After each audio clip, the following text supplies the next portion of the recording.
سيدنا ومولانا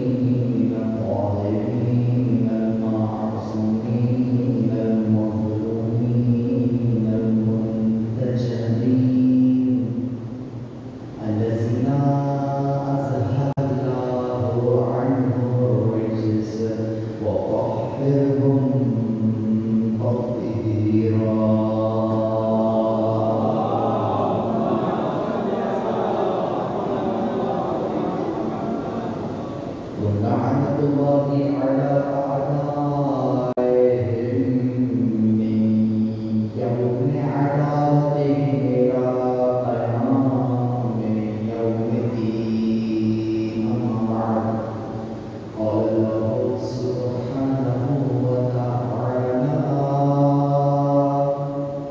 في محكم كتابه المجيد وفرقانه الحميد. بسم الله الرحمن الرحيم. يا أيها الذين آمنوا اتقوا الله وكونوا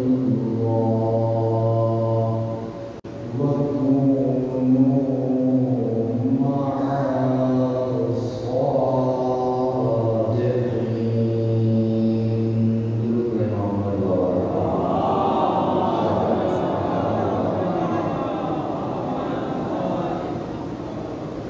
الحمد لله الذي جعلنا من المتمسكين بالقرآن الكريم وبولاية أمير المؤمنين وأئمة المعصومين عليهم السلام.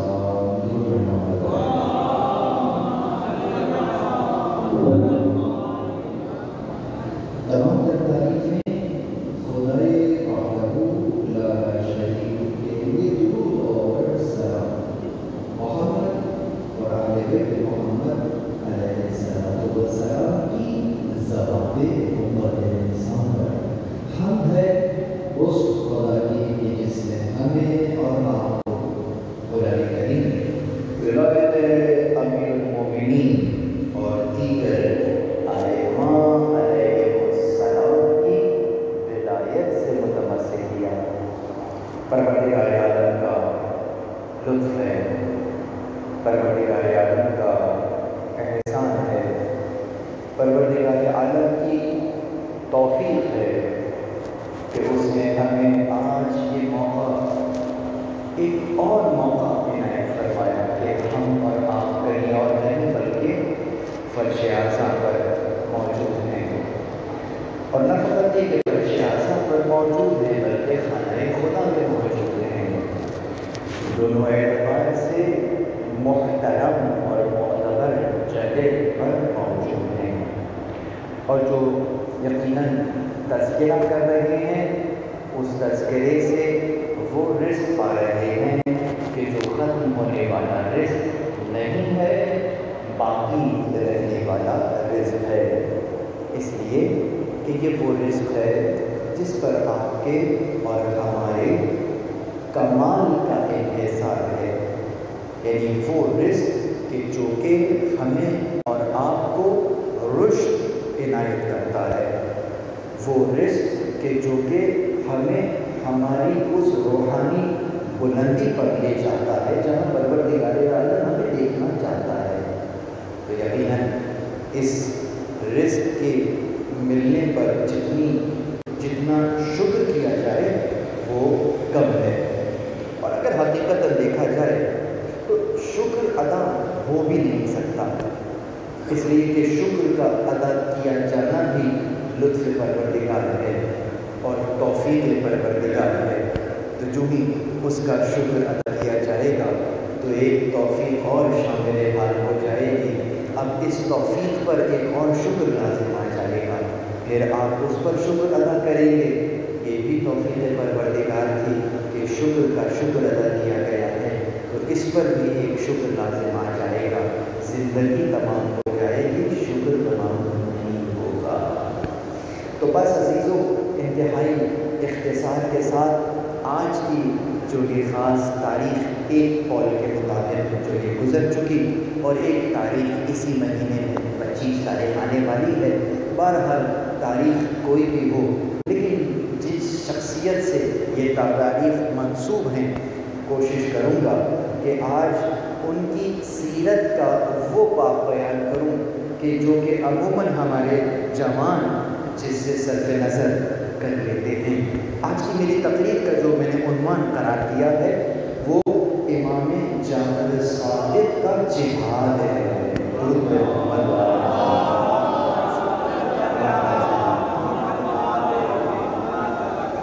اور ابھی چند مہینوں پہلے یہ ایک مقالہ ہے جو میں نے تحقیقی مقالہ تحریر کیا تھا، اس کا عنوان ہی یہی ہے کہ چھٹے امام کا جہاد۔ مقالہ تو طویل ہے لیکن مجلس کے عنوان سے چند نکات اسی میں سے لے کر آپ کے لیے آیا ہوں۔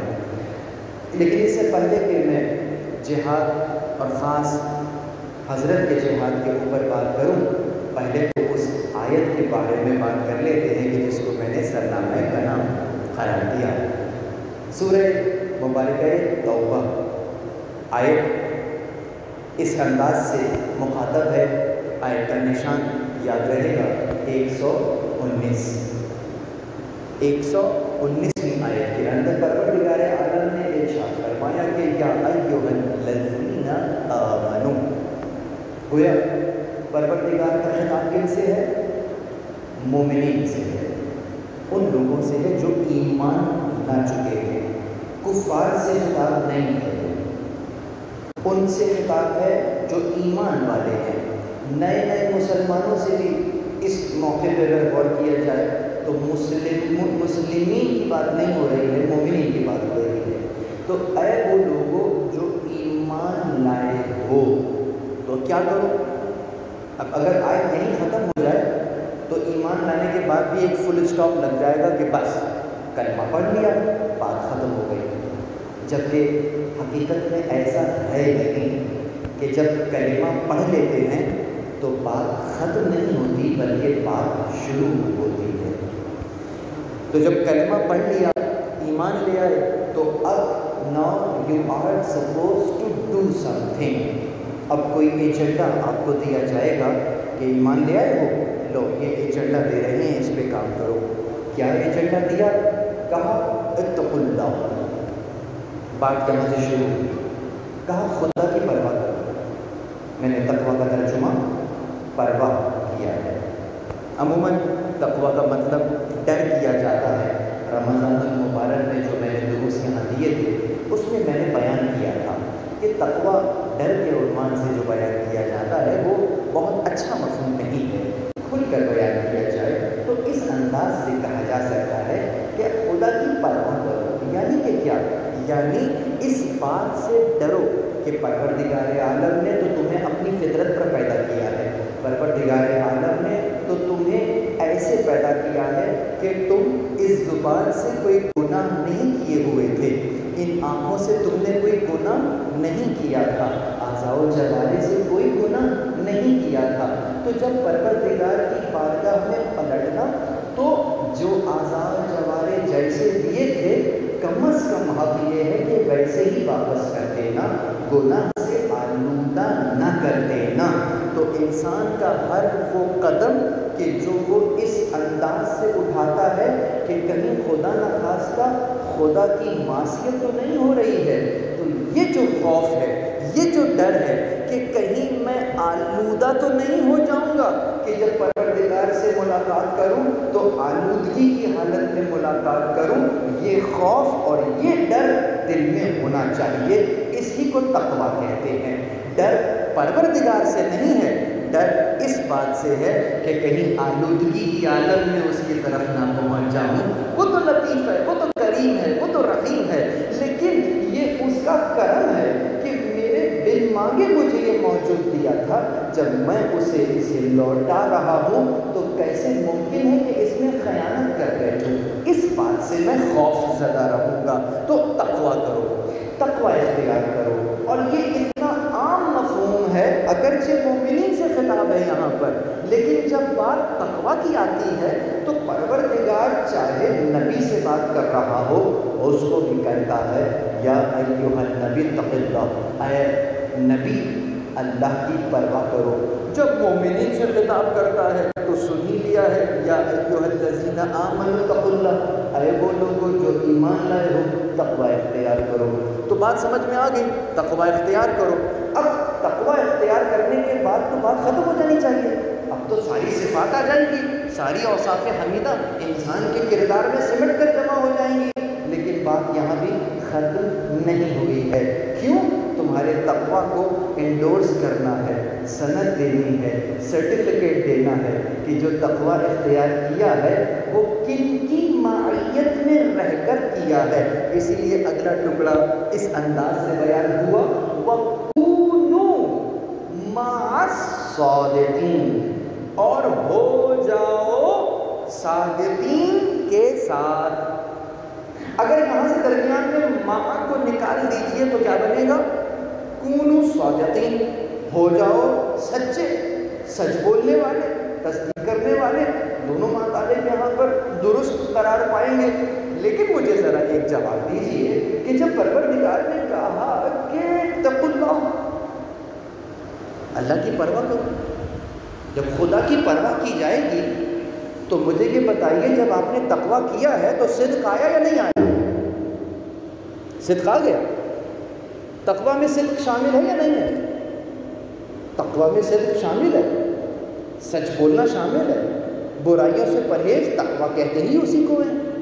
تو جب صدق آ گیا، جب برائیوں سے پرہیز ہو گیا، ایمان بھی آ گیا، تقویٰ بھی آ گیا، تو اس کے بعد کہا جائے کہ سچے ہو جاؤ تو بات سمجھ میں نہیں آئے گی. اب ماں سمجھ میں آئے گا درمیان میں کہ ٹھیک ہے سچے تو ہو جاؤ لیکن تقویٰ اختیار کر لیا ہے، اب اگلا کام کیا کرنا ہے؟ یقیناً یعنی خود کے اندر تم نے وہ صفت پیدا کر لی ہے جسے تم تقویٰ کہتے ہو. بہت توجہ رہے، چونکہ تم نے اندر وہ صفت پیدا کر لی ہے جو کہ تقویٰ ہے، تم میں نورانیت آ گئی ہے، تو یقیناً اب تمہارا باطن اگر طاہر ہو گیا ہے تو اب حق رکھتے ہو کہ تم ان کے ساتھ متمسک ہو جاؤ کہ جن کو پروردگار عالم نے طہارت کے ساتھ پیدا کیا ہے. تو کہا کہ کونوا مع الصادقین، گویا پروردگار عالم کسی جماعت کا تعارف کرا رہا ہے کہ جو کہ صادق ہیں. اب صدق کسے کہتے ہیں؟ صادق کون ہوتا ہے؟ تو آئیے اس کے مادہ یعنی کہ صادق، صدقہ، صاد، دال اور قاف سے ہے. اس کا معنی کیا ہے؟ اس کا معنی یہ ہے کہ کسی حکم کا واقعے کے مطابق ہونا. یعنی کہ میں نے کوئی بات کہی ہے اور وہ جو بات کہی ہے وہ ہے کہ جو واقعے کے مطابق ہے، تبھی وہ صدق ہے، تبھی وہ سچ ہے. لیکن اگر اس کی مخالفت میں کوئی بات کروں تو یہ صدق نہیں کہلائے گا. بات سمجھ میں آ رہی ہے؟ بس عزیزوں یہی بتلانا چاہ رہا تھا کہ اس کا عام معنی تو یہی ہے کہ جو واقعہ ہو جب وہ بیان کیا جائے منوعاً تو اس کو کہیں گے صدق، یہیں سے بنے گا صادق. لیکن جس جماعت کی بات ہو رہی ہے یہ وہ جماعت ہے کہ اگر اس جماعت میں سے کوئی بچوں سے یہ کہہ دے کہ تمہارے کپڑے درزی کے پاس ہیں تو ابھی یہ کہہ دیا واقعہ رونما ہو جائے گا. تو اس جماعت کے ساتھ ہونے کے لیے پروردگار عالم نے یہ ارشاد فرمایا کہ تقوی اختیار کرو اور صادقین کے ساتھ ہو جاؤ. یہاں پر برادران کی تفسیر کشاف علامہ زمخشری بہت محنت سے انہوں نے یہ تفسیر یقیناً لکھی ہے اور عقلی اعتبار سے بہت ساری آیات کی انہوں نے تفسیر اس انداز سے بیان کی ہے، پڑھنے سے تعلق رکھتی ہے. معتزلی نظریے کے تھے علامہ زمخشری جنہوں نے یہ تفسیر کشاف میں اس آیت کے ذیل میں بیان کیا کہ صادقین سے مراد وہ لوگ ہیں جو خدا کے دین میں عقیدہ، گفتار اور رفتار کے لحاظ سے صادق اور سچے ہیں.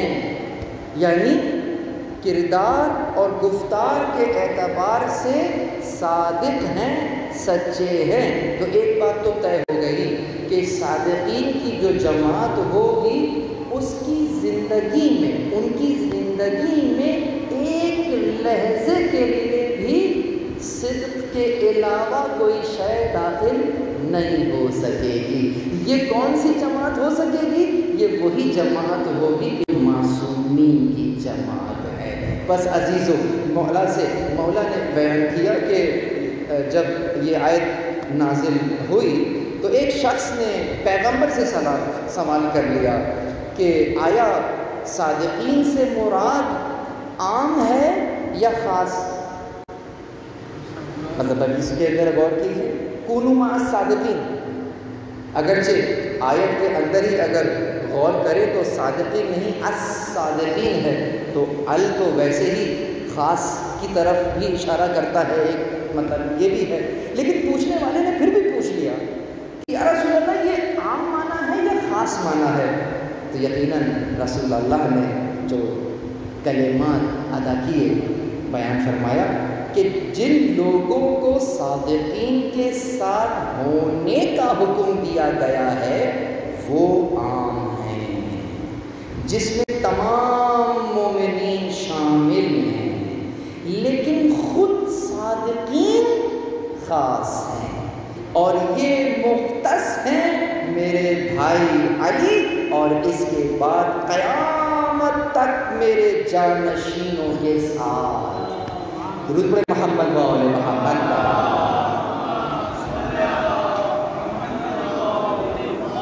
تو بہت ہی واضح آپ نے بیان فرما دیا کہ کون کون صادق ہیں، کہا یہ مختص ہیں، خاص ہے، یعنی آیت کریمہ میں اب اس آیت میں صادقین کے مصادیق میں کون ہوں گے؟ یعنی کہ اہل بیت علیہ السلام اور ان کی ذریت صادقین قرار دے گی۔ انہی صادقین ذریت میں سے جو خاص جن کا لقب ہی صادق ہے، آج ہم ان کے اوپر بات کرنے کے لیے جمع ہوئے ہیں۔ آپ کی ولادت 80 ہجری میں ہوئی ہے، امامت کا عہدہ 117 ہجری میں آپ نے زعم امامت کو اختیار کیا ہے، شہادت 148 ہجری میں ہے۔ اب ذرا جوڑیے کہ مدت امامت کیا ہے؟ 31 سال۔ چھٹے امام کا مدت امامت 31 سال ہے۔ میں جوانوں سے پوچھ رہا ہوں کہ وہ امام کہ جن کا دورانیہ امامت 31 سال ہے، کیا مجھے امام کے 31 اقوال یاد ہیں؟ نہیں۔ اگر امام کے 31 تو میں نے حسن ظن سے کام لیا ہے، اگر 10 اقوال ہی کی بات کر لی جائے تو مشکل ہوگا۔ اب اگر 10، یہ میں اپنے آپ سے سوال کروں کہ اگر مجھے امام کے 10 قول یاد نہیں ہیں تو قرآن کہہ رہا ہے کونوا مع الصادقین، ہو جاؤ صادقین کے ساتھ، تو مجھے یہ دعویٰ کرنے کا حق نہیں ہے کہ میں امام جعفر صادق سے تعلق کرتا ہوں، میرے مذہب میرے مکتب کے رہبر امام صادق ہیں۔ وہ کہے گا کون سے رہبر جن کے 10 قول تمہیں یاد نہیں؟ وہ جو امام کے 10 اقوال کے ساتھ نہ ہو۔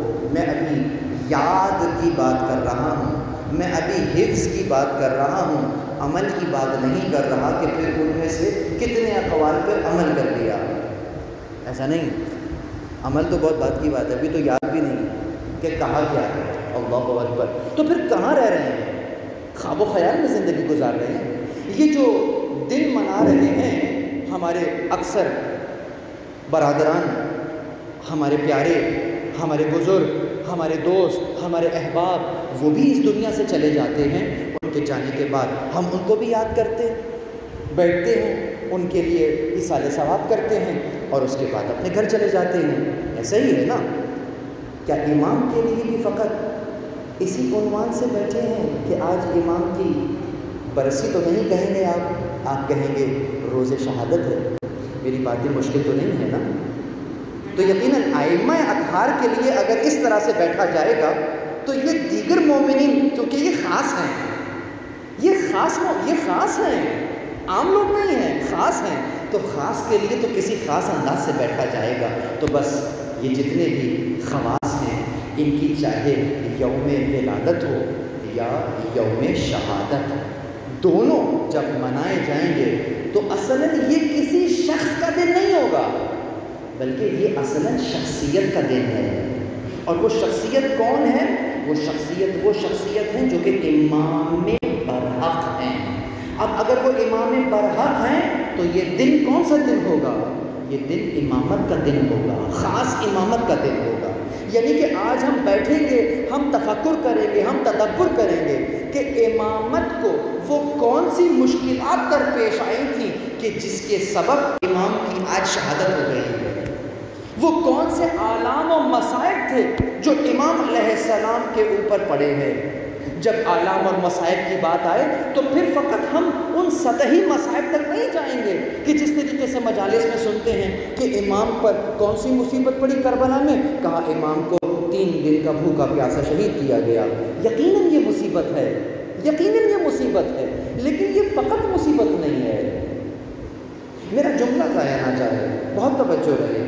یہ اور بات ہے کہ جب امام کو دفن کیا گیا تو علی ابن الحسین نے اپنے ہاتھ انگشت مبارک سے یہی لکھا تھا کہ ھذا قبر الحسین الذی قتلوہ عطشانا، یقیناً یہ لکھا گیا تھا کہ اس کی قبر، یہ حسین ابن علی کی قبر ہے جسے پیاسا شہید کیا گیا ہے۔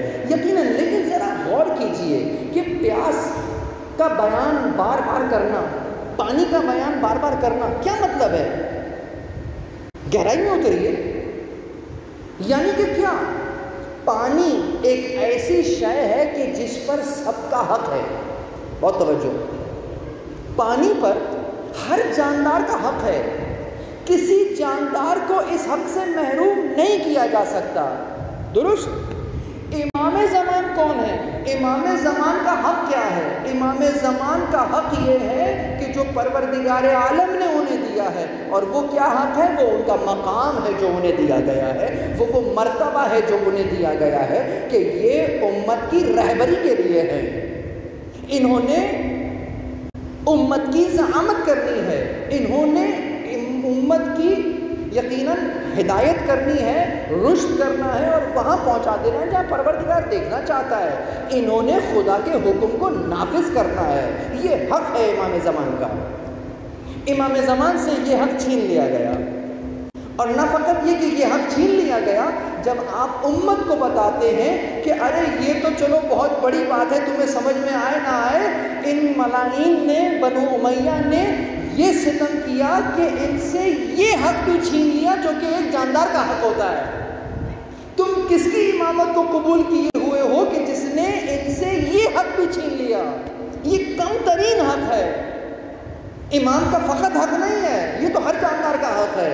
اس کے ذریعے سے آپ کوئی میسج دینا چاہ رہے ہوتے ہیں کہ یہ غاصبین ہے، یہ کسی طریقے سے خلافت کے لائق نہیں ہے، انہوں نے یہ ستم کیا ہے، اور یہ امت جو خاموش تماشائی بنی ہوئی دیکھ رہی تھی، اس امت پر بھی آپ لعن کرتے ہیں کہ لعن اللہ امتن قتلتک ولعن اللہ امتن ظلمتک ولعن اللہ امتن سمعت بذلک ورضیت بہ، وہ امت جس نے سنا یہ سب چیز اس پہ راضی رہی، اس پہ بھی لعن ہو۔ یہ تو میں نے زیارت وارثہ پڑھی ہے، لیکن جو زیارت عاشور پڑھتے ہیں وہاں آپ وہی والی بات کرتے ہیں جو میں بھی کہہ رہا تھا۔ کون سا حق ہے؟ کہا لعن اللہ امتن دفعتکم عن مقامکم وازالتکم عن مراتبکم التي رتبکم اللہ فیہا۔ یہ وہ پہلا جرم ہے، اصل جرم ہے، امام زمان کو ان کے مقام سے ہٹا دیا۔ امام زمان کا حق کیا تھا کہ امام زمان کی مرضی میری مرضی کے اوپر حاوی رہے گی، اور اگر غور کریں تو میری مرضی کوئی مرضی رہے گی نہیں، جو امام کی مرضی ہے وہی میری مرضی رہے گی۔ اسی لیے چھٹے امام ہی نے آپ کو اور مجھے سکھایا کہ جب تم امام کی بارگاہ میں جاؤ تو یہ کلمات ادا کرنا اور کہنا کہ قلبی لقلبکم سلم، میرا قلب آپ کے قلب کے ساتھ جڑ گیا ہے، یعنی کہ اب میں نہیں رہا ہوں، آپ ہو گئے ہیں، جو آپ چاہیں گے وہی ہوگا، جو میں چاہوں گا کیا میں اور کیا میری چاہت۔ امام فرما رہے کہ اس طریقے سے ہماری بارگاہ میں آؤ، اپنی جسے کہتے ہیں کہ سجیشنز لے کر نہ آؤ۔ امام اگر پوچھ لیں تو یہ لطف ہے، لیکن مقتدی امام کو سجیشن نہیں دیتا کہ نہیں امام آپ یہ کر رہے ہیں یہ نہ کریں، ابھی رک جائیں کل یہ کام کریں گے، نہیں، امام علیہ الصلوۃ والسلام اطاعت ہی اطاعت کرنا ہے۔ تو چھٹے امام سکھلا رہے ہیں اطاعت کیا ہے، جہاد۔ آئیے وقت طویل ہو جائے گا، یہ تو طویل میں ہی گفتگو چلی جائے گی۔ تو کیا کہہ رہا تھا کہ چھٹے امام کا جہاد۔ اب ایک مسئلہ اور ہے، میری تقریر خاص جوانوں کے لیے ہے۔ جیسے ہی میں نے کہا جہاد، ذہن میں کیا آیا؟ آ گئی تلوار، آ گیا گھوڑا، آ گیا نیزہ۔ تلوار اور گھوڑے کے علاوہ جہاد کو جہاد تسلیم کرنے کے لیے تیار ہی نہیں ہے آج کی جوان فکر۔ کس نے کیا ہے یہ کام؟ کوئی تو ہے پیچھے جو یہ مکروہ کام کر رہا ہے۔ میری بات پر اعتبار نہ کیجئے، آج جب یہ مجلس ختم ہو جائے گھر جائیے گا، انٹرنیٹ پہ بیٹھیے، گوگل کے اوپر جائیے اور وہاں لکھیے جہادی تنظیم، اس کے بعد دیکھیے تصویریں کون کون سی آئیں گی سامنے۔ لکھیے جہادی تنظیم۔ اب جہادی تنظیم سے وہی جہادی تنظیم آئی جو ڈھاٹے باندھے ہوئے ہیں، ہاتھوں میں کلاشنکوفیں ہیں، راکٹ لانچرز ہیں، گولہ بارود اور بس۔ اور وہ بھی کون؟ کسی ملک کی فوج نہیں ہوگی، وہ ایک خاص نظریے کے لوگ ہوں گے جن کو کہا جائے گا کہ یہ جہادی ہیں اور یہ ان کی جہادی تنظیم ہے۔ اب اس کی انگلش ٹرانسلیشن ہو جائے گی، کون ہے یہ؟ کہا ملیٹنٹس ہیں، پہلے درجے میں کہا ملیٹنٹس۔ پھر کون سے ملیٹنٹس؟ ملیٹنٹس تو بہت سے ہوتے ہیں، کہا یہ اسلامک ملیٹنٹس ہیں۔ دیکھا آپ نے کس کیا شیطنہٹ دیکھیں آپ، کہا اسلامک ملیٹنٹس ہیں۔ اچھا اسلامک ملیٹنٹس کیا کرتے ہیں؟ کہتے کبھی یہاں پھٹ جاتے ہیں، کبھی وہاں پھٹ جاتے ہیں، کبھی یہاں پر گولہ بارود، کبھی وہاں گولہ بارود، اور ان کی تصویریں آپ کو دکھا دی، کبھی یہ بے گناہ کو مار دیا، کبھی اس کو مار دیا، یہ ہیں اسلامک ملیٹنٹس۔ تو تصویر کس کی دکھائی گئی؟ کہا یہ اسلامی جہاد ہے جو یہ ہو رہا ہے۔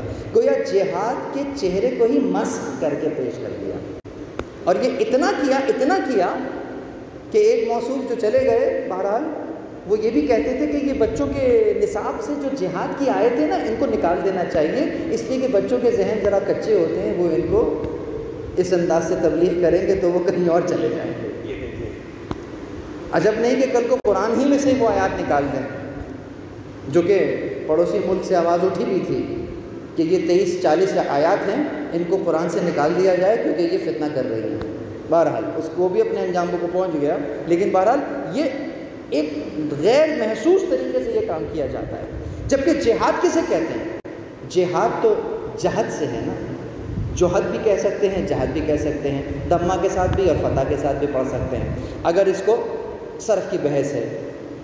اگر دمہ کے ساتھ پڑھیں گے تو اس کا مطلب ہوگا کہ طاقت، اور اگر فتح کے ساتھ پڑھیں گے تو اس کا مطلب اس انداز سے آئے گا کہ یقیناً کسی کام کو کرنے کے لیے، کسی خاص کام کو کرنے کے لیے ارادہ کا کرنا، یعنی کہ کسی خاص کام کو کرنے کے لیے انفرادی طور پر یا اجتماعی طور پر کوشش کرنا۔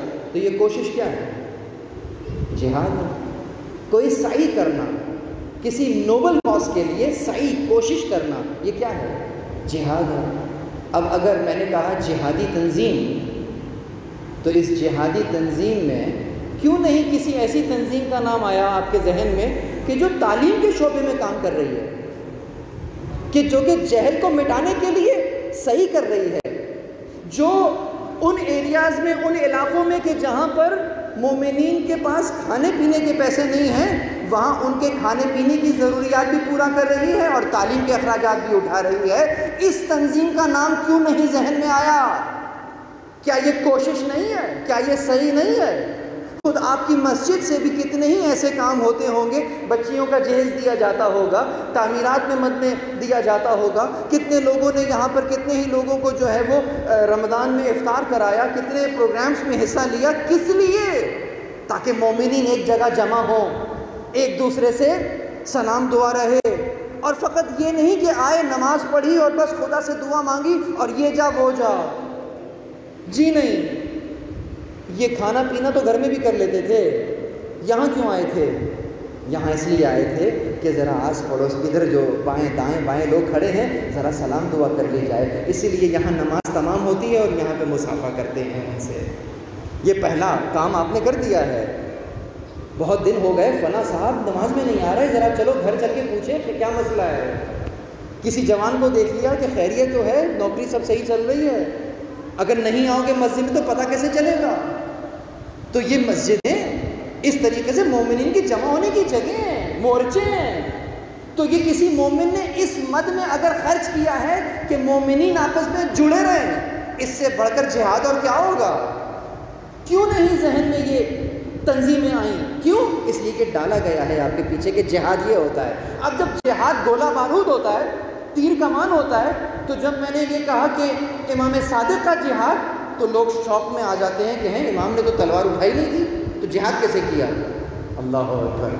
تو بتانا پڑا کہ جہاد کا مطلب کوشش ہوتا ہے, صحیح ہوتا ہے.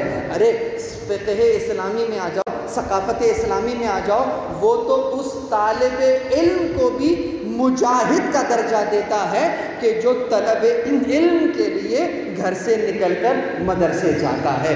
اور روایات ہمیں بتلاتی ہیں کہ اگر درمیان میں اس کی موت واقع ہو جائے تو یہ مجاہد کی موت شہادت کی منزل پر پاتا ہے.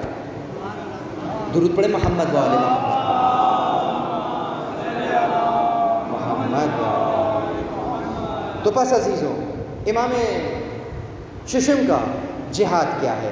اب اگر جہاد کا مفہوم سمجھ لیا ہے تو رسول اللہ کے وصال کے تقریباً 70 سال کے بعد, 69 ایئرس کے بعد مسائل کیا پیش آ چکے ہیں.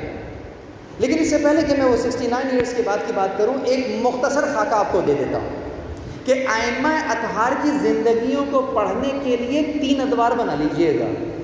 پہلا دور پہلے امام سے لے کر چوتھے امام تک, دوسرا دور 5ویں امام سے لے کر 8ویں امام کے مدینہ کی زندگی تک, تیسرا دور 8ویں امام کی خراسانی زندگی سے لے کر اور آج تک کا دور.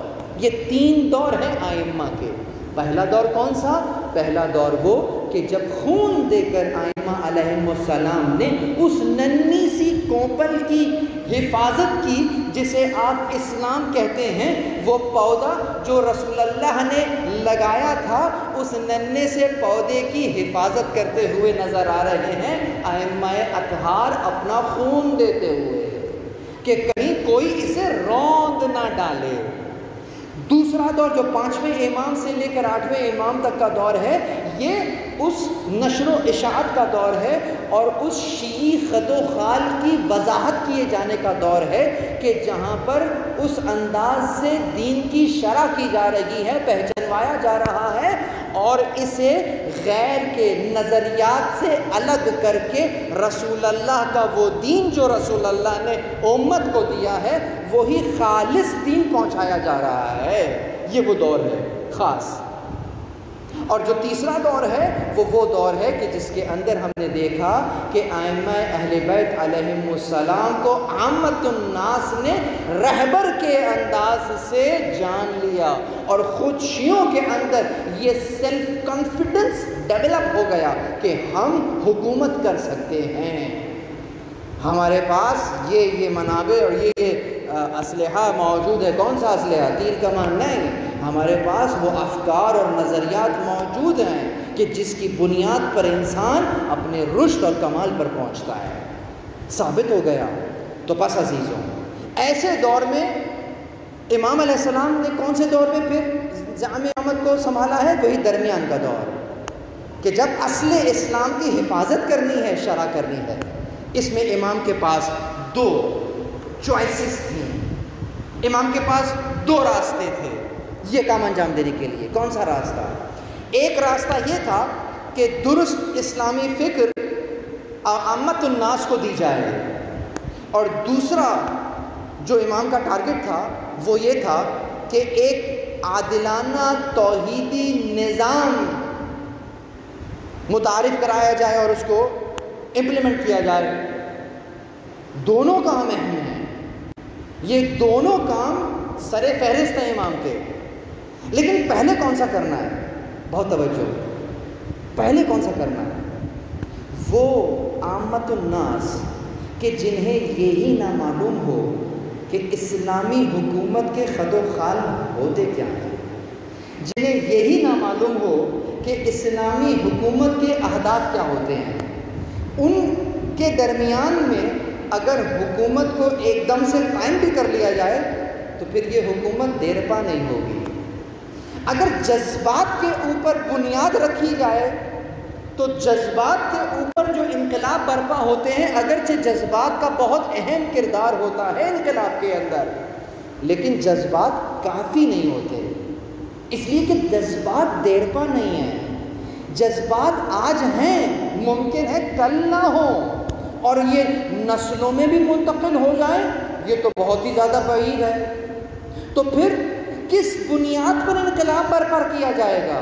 کہا جذبات ہوں اچھا ہے، لیکن جو انقلاب پائیدار برپا ہوگا وہ فقط جذبات پر نہیں، نظریے کی بنیاد پر ہوگا۔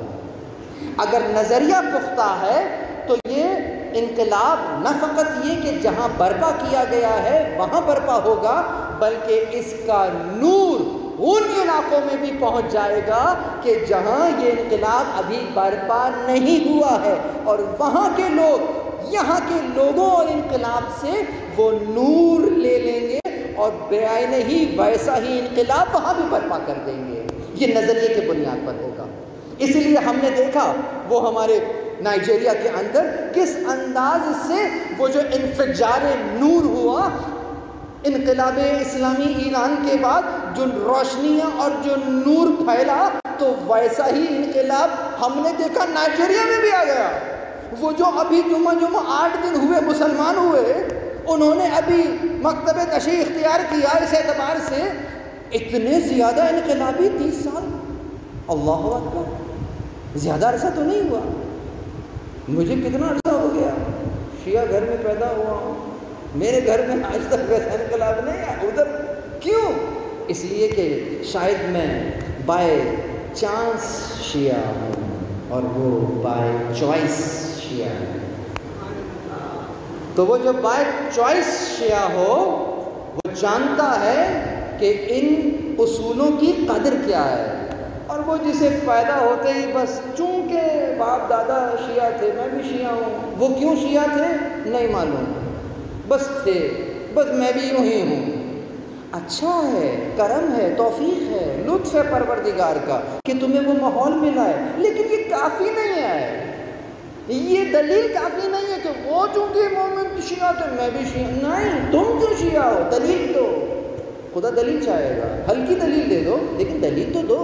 فقط اس معاملے میں عقائد میں اس لیے تقلید نہیں ہے، عقل سمجھ لیں، میرے پاس دلیل ہونی چاہیے، کسی کی دلیل میرے لیے کافی نہیں ہوگی، میری دلیل کیا ہے؟ بہرحال آگے چلے تو امام علیہ الصلوۃ والسلام نے جو دونوں کام اہم ہیں امام کے لیے، امام نے پہلے یہ کام کیا کہ جو عامت الناس کی ذہن سازی ہے یہ امام نے انجام دی، اور اس اعتبار سے حسن بن علی وشع کہتے ہیں کہ میں نے مسجد کوفہ میں، اب امام دیکھیں کس انداز سے کام کر رہے ہیں، کون سی مسجد؟ مسجد کوفہ۔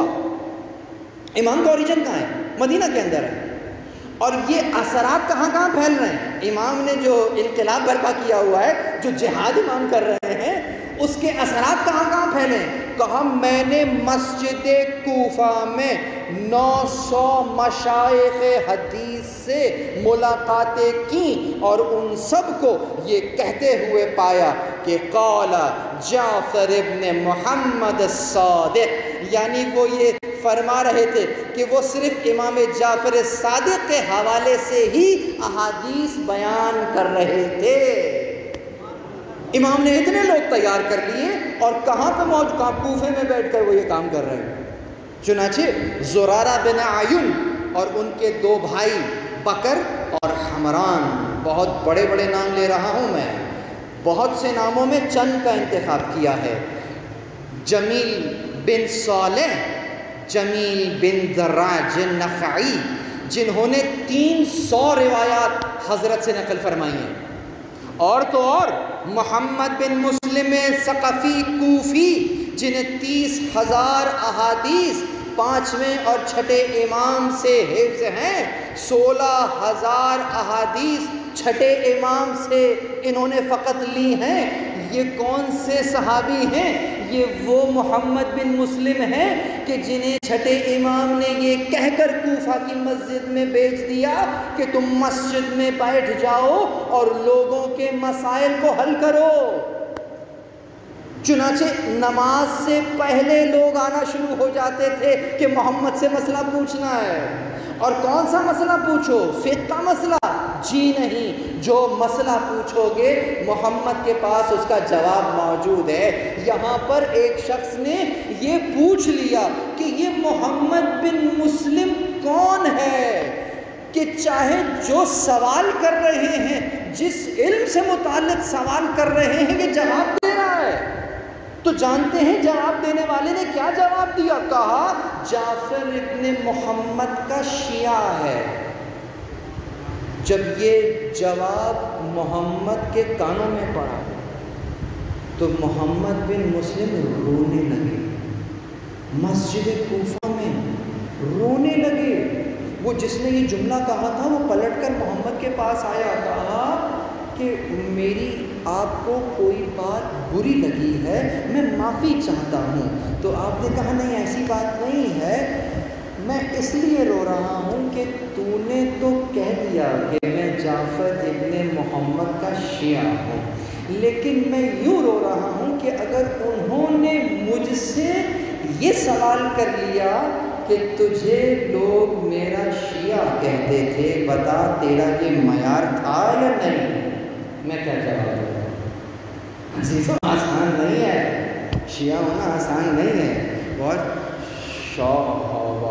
نعرے میں تو ہم لگا دیں گے کہ یقیناً ہے ناز ہم ہیں شیعہ، یقیناً ہمیں ناز ہے کہ ہم شیعہ ہیں، لیکن واقعتاً ہم شیعہ ہیں کیا؟ ویسے شیعہ ہیں جیسے کہ ہمارے مکتب کے رہبر ہمیں دیکھنا چاہتے ہیں؟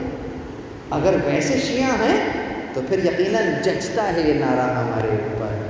لیکن پتہ چلا کہ میرے گھر میں تو آلات موسیقی بج رہے ہیں، جب میں دعوت کرتا ہوں تو وہاں پر مکس گیدرنگ بھی ہوتی ہے، جب میں دعوت کرتا ہوں میں کیا کہوں، آنکھیں جل جائیں گے منظر دیکھتے ہوئے۔ ایک مومن نے مجھے اپنے یہاں دعوت پہ بلایا، میں کہیں سنی اور ادھر کی بات نہیں کر رہا ہوں، چونکہ مومن ہیں 365 دن گھر میں عزا خانہ ہے، علم سجا ہے، لوگ آ رہے ہیں، منتیں مان رہے ہیں، پوری ہو رہی ہیں، سادات ہیں، نجیب الطرفین ہیں۔ جب مجھے بلایا دعوت پر میں دروازے سے اندر نہیں جا پایا، حیرت ہوئی کہ یہ کیا ہوا، ان سے تو پوچھا بھی نہیں جا سکتا تھا کہ ایسا ہے یا نہیں ہے۔ پتہ چلا وہاں تو مکس ہے معاملہ، ہم چھوڑ کر واپس آ گئے۔ بعد میں پوچھا گیا کہ آپ آئے نہیں، مجھ سے یہ ایکسپیکٹ کر رہے ہیں کہ میں وہاں آؤں گا، تو کسی نے کہا اچھا ہوا نہیں آئے، وہاں تو استغفر اللہ ثم استغفر اللہ، مطلب وہاں پر ناچ گانا بھی ہوا اور مخلوط سادات نجیب الطرفین۔ کہاں جائیں گے آپ؟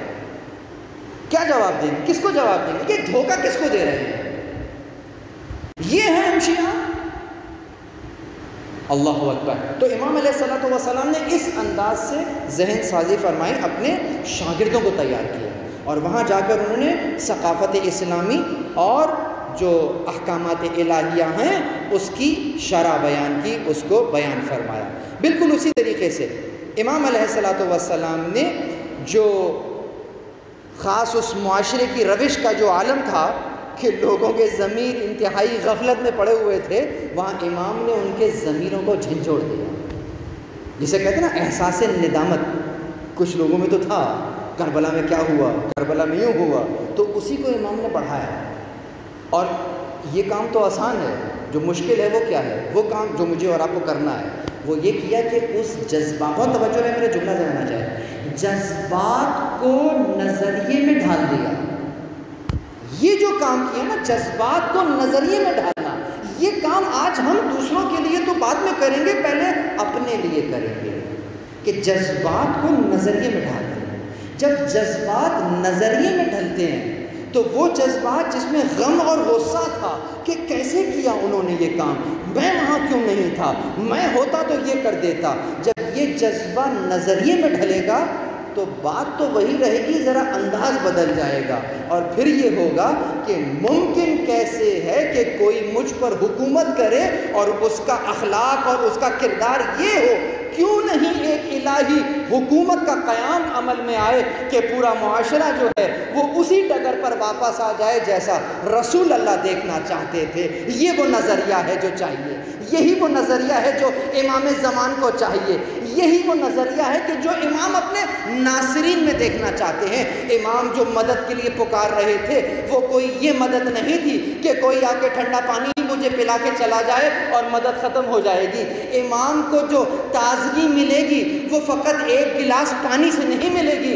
امام کو وہ تازگی کہاں سے ملے گی؟ وہ اس ناصر سے ملے گی کہ جو حکم اور جو نظام میں قائم کرنا چاہتا ہوں تم میں کوئی ہے کہ جو میری مدد کرے کہ یہ نظام ہم اس دنیا میں نافذ کر سکیں, اس دنیا کو عدل و انصاف سے ایسے بھر لیں جیسے تمام ملحد ظلم و جورا کہ جس طریقے سے یہ ظلم اور جور سے بھری ہوئی ہے.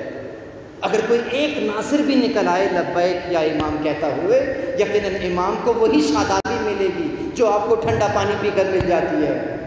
امام کو پانی نہیں پینا تھا, حسین اور طلب آب اے معاذ اللہ تمام کرتے تھے حجت, سوال آب نہ تھا.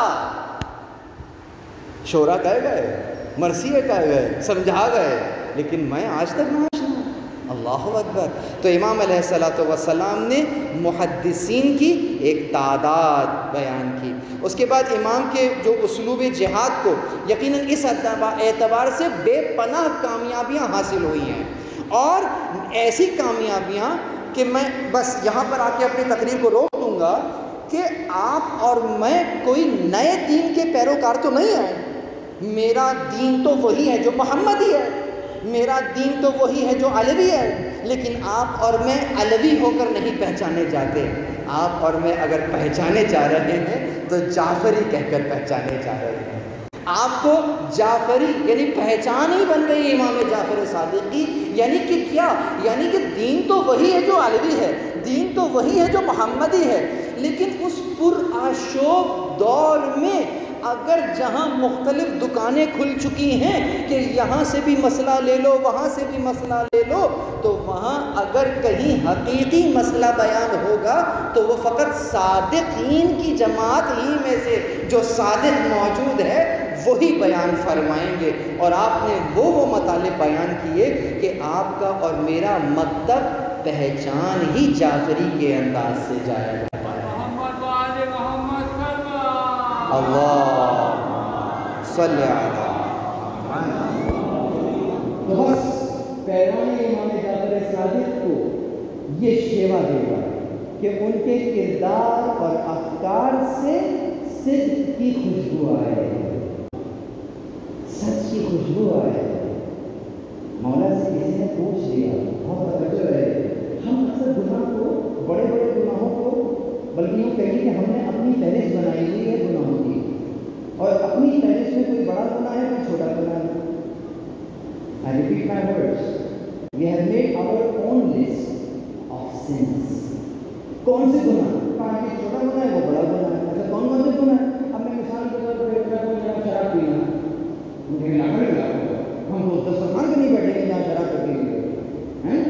چوری کرنا, لا حول ولا قوت, میں اور چوری کبھی نہیں. زنا کرنا, لا حول ولا قوت, قریب بھی نہیں جاتے, بڑے بڑے گناہ ہیں نا. چھٹے امام سے کسی نے پوچھ لیا, کہا مولا کافی میں نہیں سنوں گا, کہا مولا مختصر کر کے بیان کروں گا, کہا مولا یہ بتائیے کہ مومن زنا کر سکتا ہے؟ خطرناک سوال. جواب سنیں, کہا ہاں ممکن ہے کریں. مولا کیا مومن چوری کر سکتا ہے؟ هل المؤمن يسرق؟ کیا مومن چوری کر سکتا ہے؟ کہاں ہاں خواہشات اختیار کر لے تو ممکن ہے کہ کر. کہاں ہوگا کیا مومن جو ہے وہ اس طرح سے کیا شراب پی سکتا ہے؟ تو مومن خواہش ہے. کہاں ہم ممکن ہے کہ کبھی بھٹک جائے پی لیں. اسی لیے ایسا جگہوں پہ مومن فاسق کی اس طرح سے ہوتی ہے سے چوتھی مرتبہ مولا کیا مومن جھوٹ بول سکتا ہے؟ مومن جھوٹ نہیں بول سکتا، وہ مومن نہیں ہو سکتا جو جھوٹ بولے، اس لیے کہ جو جھوٹا ہے وہ مومن ہو نہیں سکتا۔ ہمارے ساتھ کہا جو جھوٹا ہے وہ مومن ہو نہیں سکتا یہ، لیکن ہمارے معاشرے میں جھوٹ کوئی مسئلہ ہی نہیں، بیٹا کہہ تو گھر پر نہیں ہے کہلوا دیا، اور ہیں بہت بڑے پکے مومن، انگلیاں ہاتھوں میں کم پڑ گئی ہیں، انگلیاں زیادہ ہو گئی ہیں، اور بیٹا کہہ تو ہاں میں پہنچا ہوں، مجھے پیسے لیے تھے کتنا تو واپس نہیں کیا، ارے بس کل آ رہے نا آپ کے بچے کا وہ کل آئی نہیں رہے، پیسہ بھی کھا لیا، سب کچھ ہو رہا ہے ٹھیک ہے، اور جھوٹ یہ رکھا ہوا جب مومن اور ایمان کا فرمان جھوٹ نہیں ہو سکتا۔ اللہ اکبر، صرف ایک کام کر کے اپنی زندگی سے جھوٹ کو نکال دیا، کتنی برائیاں ہیں جو فقط اس جھوٹ کے ختم ہونے سے ختم ہو جائے۔ تو آج امام صادق کے دل سے جو ہم تبرک لیں، میں اپنے آپ سے کہوں کہ آج میں یہ تبرک لے کے اٹھتا ہوں کہ مولا میں آپ سے عہد کرتا ہوں کہ آج سے بعد میری زندگی میں کچھ ملے نہ ملے جھوٹ نہیں ملے گا، اور جب جھوٹ نہیں ملے گا تو آپ کی انتہا وہی ہوگی جہاں امام زمان دیکھنا چاہتے ہیں، بس عزیز نہیں، لیکن ان صادقین کی جماعت کے ساتھ جو سلوک روا رکھا گیا، اللہ اکبر، یعنی کوئی اپنے محسنوں کے ساتھ یہ سلوک روا رکھتا ہے، یہ سلوک روا رکھتا ہے، امام علیہ السلام کو اس قدر ایزا پہنچائی گئی، اس قدر تکالیف پہنچائی گئی کہ خدا کی پناہ۔ امام علیہ السلام کا دور بہت برا شروع ہو رہا ہے، منصور دماغی بہت ہی ظالم شخص ہے، بہت ہی کڑا آدمی ہے، اور کس انداز سے ظلم اور جور ہو رہے ہیں سن سکیں گے۔ رات کا پہر تھا، رات کا وقت، امام علیہ السلام آرام کرتا ہے، گھر کے تمام لوگ آرام کرتے ہیں، اس ملعون نے امام کے گھر کو آگ لگا، رات کا وقت ہے، امام کے گھر میں آگ کے شعلے بہا، آگ کے شعلے بلند ہو رہے تھے۔ راوی لکھتا ہے کہ میں نے دیکھا کہ جب امام کے گھر میں آگ لگ گئی تو امام کے جو چاہنے والے اور جو امام کے غلام تھے، جو شاگرد تھے، وہ سب جمع ہو گئے۔ اس زمانے میں ایسے حالات تو نہ تھے، کنویں ہوتے تھے، ڈول ڈال ڈال کے پانی نکالا جاتا تھا، تو پینے کے لیے پانی نکالنا ہو تو انداز اور ہے، آگ بجھانے کے لیے نکالنا ہو تو انداز کچھ اور ہوتا ہے۔ اس انداز سے جب ڈول نکال کر آگ بجھایا جا رہا تھا تو یقیناً ایک بھگدڑ مچ گئی تھی، تو امام کے گھر میں جو مسنونات تھی، یقیناً گھر میں آگ لگی ہوئی ہو تو یقیناً مسنونات ایک کمرے سے دوسرے کمرے پر نکل کر آئیں گی نا۔ بس جیسے ہی یہ منظر امام نے دیکھا، امام جہاں کھڑے تھے، پھر امام سے اپنے پیروں پر کھڑا نہ رہا گیا، وہی پر ساروں پر آگ اٹھی۔ ایک شاگرد نے پوچھا، مولا گھر میں آگ لگی ہوئی ہے، آپ یہاں بچے ہوں گے کیڑیاں فرما رہے ہیں، اس شے پر کیڑیاں کر رہے ہیں؟ کہا جب میں نے دیکھا میرے گھر میں آگ لگی ہے،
راجعون وسيعلم الذين ظلموا أي منقلب ينقلبون. جن لوگوں نے ظلم کیا ہے پروردگار انہیں ان قریب معلوم ہو جائے گا کس جگہ لوٹائے جائیں گے. پروردگار تجھے واسطہ محمد اور اہل بیت محمد علیہ السلام کا، امام زمان علیہ السلام کا جل ظہور فرما. ہمیں ان کے آبان اور انصار میں سے قرار دے پروردگار. فرشازہ پر جتنے مؤمنین تشریف فرما ہیں ان کے گناہان کبیرہ و صغیرہ معاف فرما. پروردگار ہمیں قرآن اور اہل بیت علیہ السلام کی معرفت نصیب فرما. پروردگار جو عہد ہم نے آج امام صادق سے کیا ہے کہ ہم اپنی زندگیوں میں سے جھوٹ کو نکال کر باہر پھینک دیں گے، پروردگار ہمیں اس عہد پر باقی رہنے کی توفیق عنایت فرما. پروردگار ہمیں صادقین کی جماعت کے ساتھ محشور فرما. پروردگار جو مرحوم ہو چکے ہیں مومنین و مومنات انہیں اعلیٰ علیین میں جگہ عنایت فرما. شہدائے ملت جعفریہ کے درجات عالی ہیں متعالی فرما. پروردگار تجھے واسطہ محمد اور اہل بیت محمد علیہ السلام کا ہمارے امام زمان بالکل ویسے ہی ہیں جیسے ہم چاہتے ہیں. پروردگار ہمیں ایسا بنا دے جیسے امام زمان علیہ السلام چاہتے ہیں. پروردگار امام زمان علیہ السلام کے دل کو ان کے ظہور کے ذریعے سے شاد اور خوشنود فرما. ہمیں ان کے آبان اور انصار میں سے قرار دے. ربنا تقبل منا انك انت السميع العليم برحمتك يا ارحم الراحمين.